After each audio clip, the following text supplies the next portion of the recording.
Mombasa, where Kevin Mutai currently is. Kevin, good afternoon. Good to see you. We know you have spent most of your day right there by the sea, and of course the recovery exercise has been going on. There's a time the ferry services were suspended, but a little while ago we saw a lot of people moving into the ferry.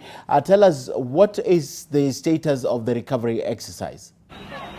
Well, Ken Mijungu, we've been here from morning since this is the third day since the search and recovery operation began in search of the two bodies belonging to Mariam and her 4-year-old daughter Amanda Mudeo, and we got an opportunity to get into one of the boats that were deployed by the Kenya Ports Authority to participate in the operation, and the KPA deployed some robot machine deep into the ocean, and the robot was able to scan a depth of 45 meters deep and even more, but the challenge they told us they experienced was because the water is very dirty, and due to the currents there was nothing that they have seen, but they were working with the coordinates that they received from the Kenya Navy. Remember, an aeroplane from the Kenya Navy has been patrolling the channel and gave specific coordinates from the sonar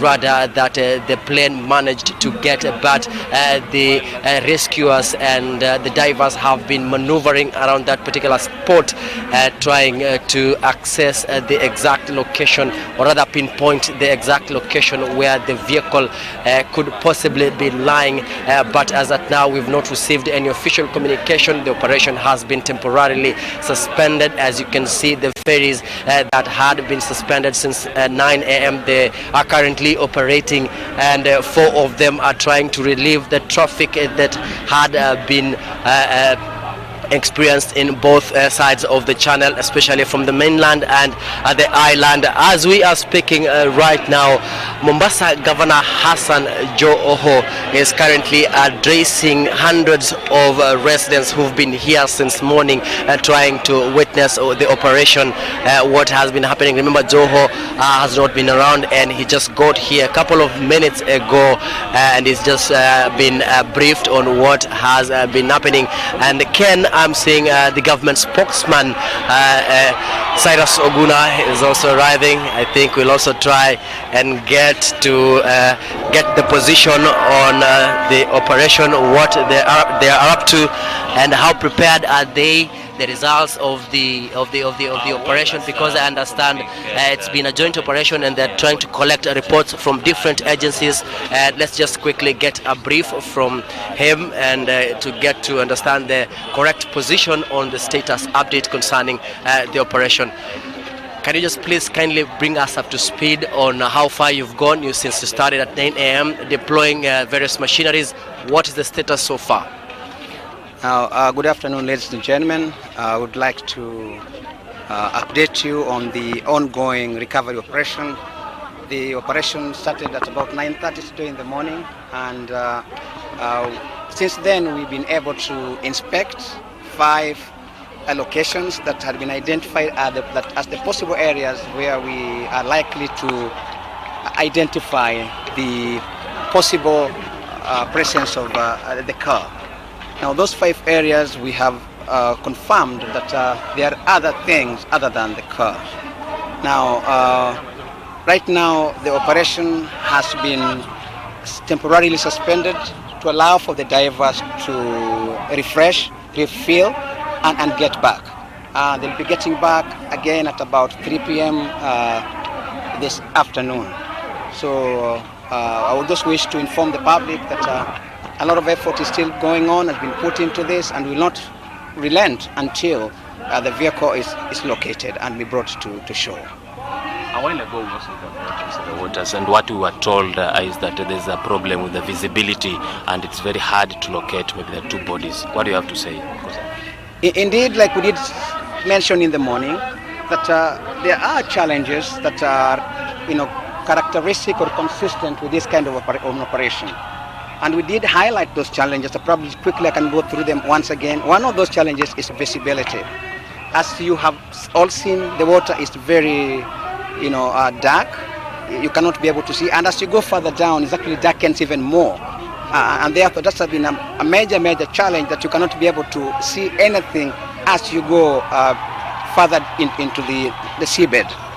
Now, what that means is this, that even the divers who are going inside to try and locate this vehicle, they are not relying on their vision. They're actually relying on the sense of touch.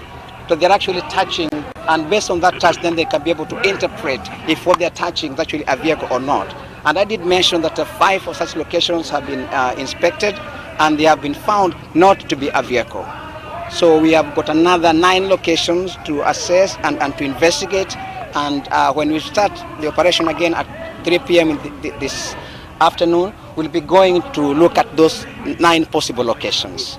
Another challenge, like also I did mention in the morning, just to go back to it again, is that the current under the seabed is very strong. And because of the strength of that current, the people who are diving, the divers who are going there, must be very cautious, so that lest they are swept away. But in addition to that, is that there is a lot of pressure that is building as you go further down into the depth of the ocean. So even as they are diving into the ocean, they must go very cautiously, and at every several meters, they have to take to rest before they stabilize to go another 5 or so meters. Now, if you have to take some time off to recover, and you have to cover a distance of about 70 meters, that takes a bit of time, right? So the challenge that I did mention in the morning are visibility, the current, the traffic here, those are all compounding to impact on this operation. Na tumeweza kuna kamera zimeweza kushushwa chini ya maji, lakini tayari hazikuweza kuona kitu chochote. Je, ni masuala gani ambayo tutaweza kuhakikisha kwamba hata kama mnaendeleza na operation, je, mtafanya operation gani na wakati hamuoni kitu huko chini? Tunasema hivi kwamba wanatumia mikono zao kwa kuweza kutambua ni kitu kipi kiko pale. Hawatatumia macho, kwa sababu macho ukiwa kule chini hawaoni. Unanielewa? So kile kifaa ambacho kimetumika, ambacho tunaita robot kwa lugha ya Kizungu, ni kwamba robot inasaidia kujua ni sehemu gani pa kwenda. Ila robot haitakueleza ni kitu kipi kiko pale. So ikishatambua, basi tunatuma diver pale kwenda kudhibitisha ni kitu kipi. Kwa hivyo itaendelea kwa vituo vile 9 zimesalia. Na tuna matumaini makubwa sana kwamba kati ya hizo 9 moja wao itakuwa ni gari ile. Kwa hivyo labda uende kawa ni ya 6 ikawa ndio gari, ama ya 7 ikawa ni gari. Kwa hivyo ombi langu ni kwamba tuwe na tumaini kwamba huenda kwa masaa 2 ijayo, masaa 3 ijayo tutakuwa tumekamilisha operation hii. That was the government spokesman Cyrus Oguna addressing the press, giving us a status update. But also information getting to us, Ken, is that the Ministry of Transport has dispatched a team from Nairobi led by PS Esther Koimet, and we are told that she's almost touching down at the Moi International Airport here in Mombasa, and she has been sent here by Cabinet Secretary James Macharia, whom I also understand might possibly address the media concerning this particular matter. We are receiving information that the Ministry of Transport is now taking charge of the entire operation, and we will be giving you updates as soon as the entire process begins again. Remember, Oguna says that the divers have been given time to rest and refill their oxygen tanks before going back at sea to continue with the recovery operation. Back to you, Ken.